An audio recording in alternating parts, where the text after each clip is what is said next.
ఎగిరేటి ఏనుగొచ్చి పలికేటి జింకలొచ్చి నడిచేటి చేపలొచ్చి అడవికి రమ్మనగా ఆ కోనల్లో కొమ్మల్లో ఉయ్యాలుగేసి ఆ కొమ్మల్లో పళ్ళన్నీ రుచి చూసి ఆ పళ్ళల్లో మైకంతో మోహం కమ్మేసి చలిగా గిలిగా తొలిగా త్వరగా అటుగా ఇటుగా మరి నువ్వే నాకు ముద్దిస్తావని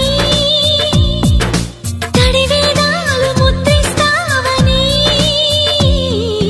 నమ్మడానికి ఎంత బాగుందో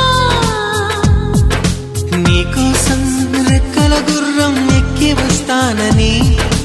పగడపు దీనికి నిన్నే నేను తీసుకెళ్తానని ఇక ఏనాటికి అక్కడే మనము ఉంటామని నమ్మడానికి